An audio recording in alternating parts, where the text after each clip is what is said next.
Presiden Prabowo, biar anjing menggonggong, kita maju terus.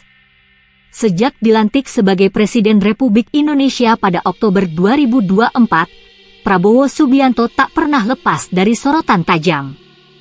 Berbagai kebijakan yang diusungnya menuai kritik dari berbagai kalangan, mulai dari ukuran kabinet yang dianggap gemuk, wacana pengampunan koruptor, hingga dugaan cawe-cawe politik dari pendahulunya, Joko Widodo. Terbaru, Ketua Umum Partai Gerindra ini dikaitkan dengan pengesahan RUU TNI yang kontroversial.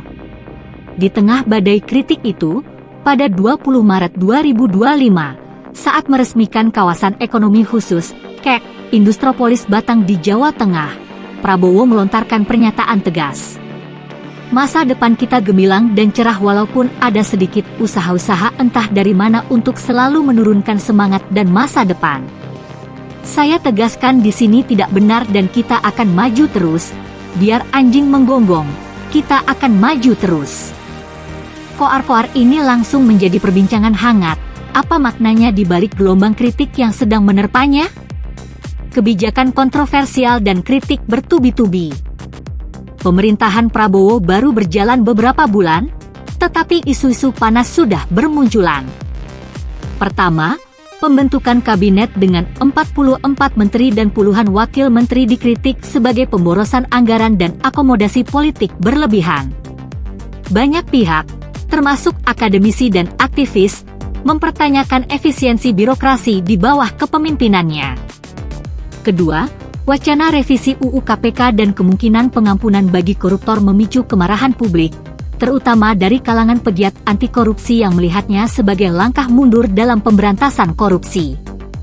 Ketiga, tuduhan bahwa Prabowo masih dijalankan oleh Jokowi melalui pengaruh politik di belakang layar makin memperkeruh suasana, dengan beberapa pihak menyebutnya sebagai presiden boneka.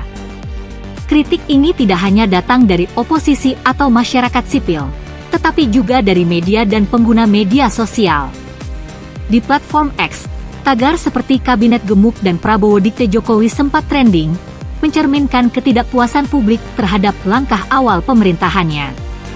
Di tengah situasi ini, pernyataan, biar anjing menggonggong, kita maju terus, seolah menjadi tameng Prabowo untuk menangkis semua serangan tersebut. Makna koar-koar Prabowo. Dalam pidatonya di KEK Industropolis Batang, Prabowo tampak ingin menegaskan dua hal, optimisme dan keteguhan. Ia berbicara tentang masa depan gemilang Indonesia melalui industrialisasi dan hilirisasi, dengan target membuka puluhan ribu lapangan kerja melalui puluhan KEK di seluruh negeri. Namun, ia juga menyadari adanya usaha-usaha yang mencoba meredam semangat tersebut, kemungkinan sindiran terhadap para pengkritiknya. Dengan mengatakan, biar anjing menggonggong, Prabowo seolah menyamakan kritik yang datang sebagai gangguan kecil yang tidak perlu dihiraukan, sementara ia dan pemerintahannya akan tetap melaju menuju tujuan besar. Ungkapan ini juga konsisten dengan gaya komunikasi Prabowo yang kerap blak-blakan dan penuh peribahasa.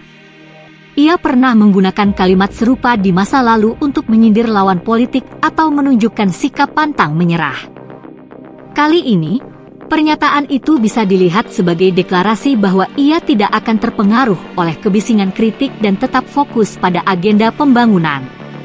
Antara dukungan dan kecaman, pernyataan Prabowo langsung memicu reaksi beragam.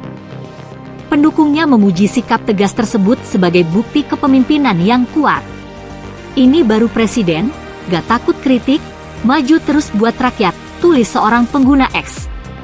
Namun, di sisi lain, kalimat itu juga menuai kecaman.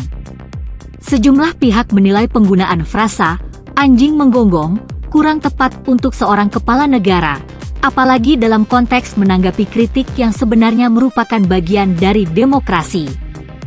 Kritik itu hak rakyat, kok malah disamain sama gonggongan anjing, tanya seorang aktivis di media sosial. Kritikus juga menyoroti bahwa pernyataan ini bisa memperdalam polarisasi. Dengan meremehkan kritik sebagai gonggongan, Prabowo berisiko dianggap tidak terbuka terhadap masukan, padahal banyak isu yang dikritik, seperti korupsi dan efisiensi pemerintahan, adalah kekhawatiran sah dari rakyat.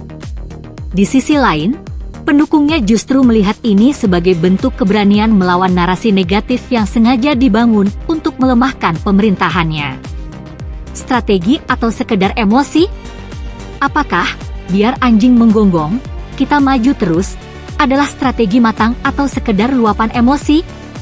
Bagi sebagian pengamat, ini adalah cara Prabowo membangun narasi bahwa kritik terhadapnya hanyalah kebisingan yang tidak substansial, sehingga ia bisa terus mengarahkan perhatian publik pada pencapaian seperti peresmian KED.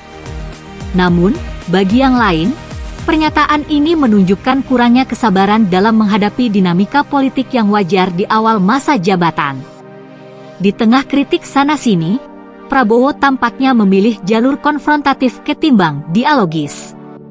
Ia ingin menunjukkan bahwa pemerintahannya tidak akan berhenti hanya karena ada suara-suara yang berseberangan.